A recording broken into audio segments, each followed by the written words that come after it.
Fala galera, voltamos, hein? Ó, vamos fazer agora uma respostinha aqui dentro daquela ideia que a gente já estava fazendo, né? Lembra? Pô, o livro Incorrentes, ele atingiu a quantidade de vendas necessárias para ser publicado, então resolvi fazer alguns vídeos respondendo perguntas de vocês sobre interpretação de textos. E a gente tem duas aqui que eu gostaria de fazer ao mesmo tempo. A primeira diz assim, ó, a pessoa perguntou: obter uma interpretação eficiente é questão de técnica ou de treino? E outra pessoa perguntou: qual o melhor caminho a se fazer para interpretar um texto? E mandou um abraço para a turma do beach tênis. Então vamos lá, meus amigos e minhas amigas. É o seguinte, assim, é questão de técnica, é questão de treino, porque senão a gente cai num certo impressionismo muito ruim, isto é, a gente interpreta só o que a gente acha, eu acho isso, eu acho aquilo, enfim, e tem um caminho, que eu não sei se é o melhor, mas é um dos possíveis, ok? Então vamos com calma, vou tentar falar disso aqui para vocês de forma bem reduzida, né? De forma bem objetiva e direta. Então, para que a gente possa fazer a leitura de um texto, a gente tem que ter uma atitude leitora. O que seria essa atitude que eu chamo de atitude leitora? Ora, você tem que passar por três caminhos que, como você está percebendo aqui pela. Opa, adiantamos. Como você está percebendo aqui pelo modo como eu coloco essas informações no gráfico, eles formam uma espécie de looping. Então você vai fazendo isso aqui constantemente. A primeira coisa é constatar. Então você olha para o texto e percebe: isso aqui é um poema. Como é que funciona um poema? Isso aqui é um editorial. Como é que funciona um editorial? Isso aqui é um post do Instagram. Como é que funciona um post?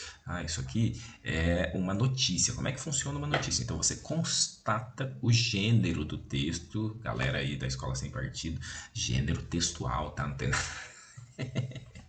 Então você constata o gênero do texto, você constata o que é aquilo. Então você olha e diz: bom, isso é um poema, isso é uma notícia, isso é um conto, isso é um artigo científico, beleza? Então a primeira atitude de leitura é constatar. Para isso você tem que ter repertório.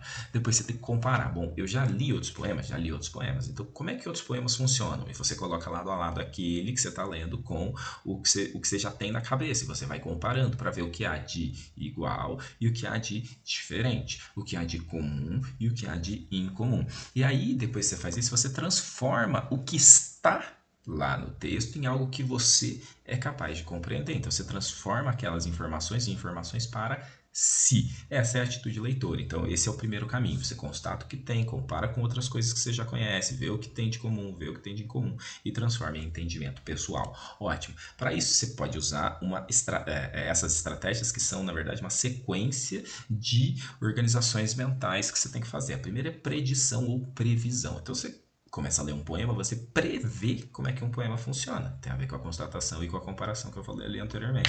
Você vai ler uma notícia, você prevê quais são as partes de uma notícia, porque você já leu outras notícias, você já conhece. Você vai ler um conto, você prevê quais são as partes disso, beleza? Então essa predição ou previsão é fundamental, porque você antecipa aquilo que virá. Para isso é importante você saber do contexto do jornal. Se é um jornal, esse jornal é mais à esquerda, mais à direita ou mais em centro. É a pessoa que está escrevendo, essa pessoa, ela costuma ter posições políticas dessa ou daquela forma, costuma ter posições religiosas dessa ou daquela forma. Então, como é que ela defende determinados pontos de vista? Então, você vai prevendo.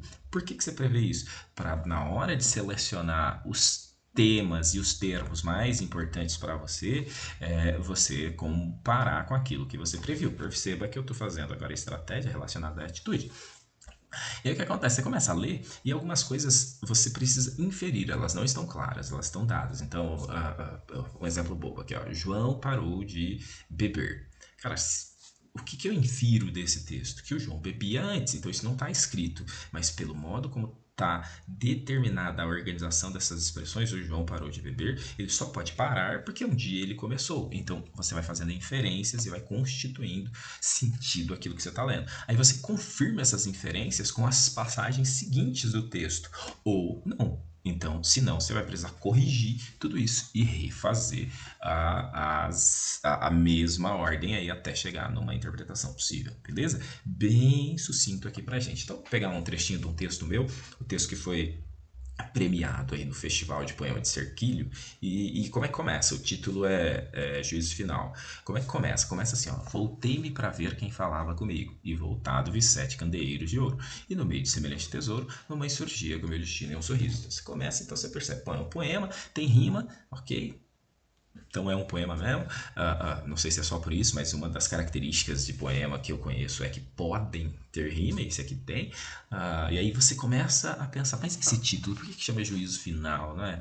E por que começa desse jeito? Voltei-me para ver quem falava comigo, e voltado vi 7 candeeiros de ouro. De onde que surgiram esses candeeiros de ouro?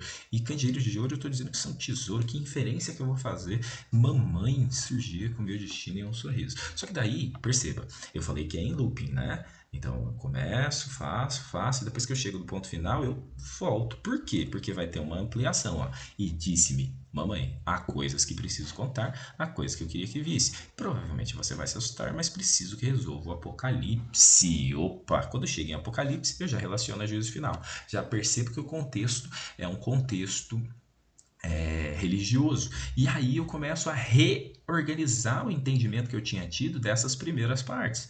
Então voltei-me para ver quem falava comigo, e voltado aos 7 candeeiros de ouro. Isso aqui talvez esteja relacionado à noção de Apocalipse e de juízo final. E tá, porque isso aqui é uma retomada do livro de Apocalipse. Então há um trecho em Apocalipse que diz mais ou menos isso aqui. Então eu faço essa retomada. E agora ele está, o texto que você está lendo, ele tem uma modificação disso, porque ele diz que uma mamãe, e no caso não tem mamãe, tem 7 igrejas. No caso da Bíblia, aqui é um poema, então é uma nova modificação. A mamãe surge com um destino, e o destino é resolver o Apocalipse, e um sorriso. Mas por que que a mamãe estaria sorrindo para que eu resolver seu apocalipse? É porque há muita ironia ao longo do texto, e é isso que vocês perceberiam e perceberão lendo o texto. No caso do livro Incorrentes, é uma versão um pouquinho diferente que chama São Todos Muito Pobres, mas essa é a mesma ideia. Beleza, meus amigos e minhas amigas? Então, para responder esse primeiro, essas questões, qual o melhor caminho a se fazer para interpretar o texto e obter uma interpretação eficiente? É a questão de técnica ou treino? Resposta sim. E aqui algumas técnicas, alguns treinos, algumas ideias para vocês fazerem. Certo? É isso. Tamo junto. E a gente continua.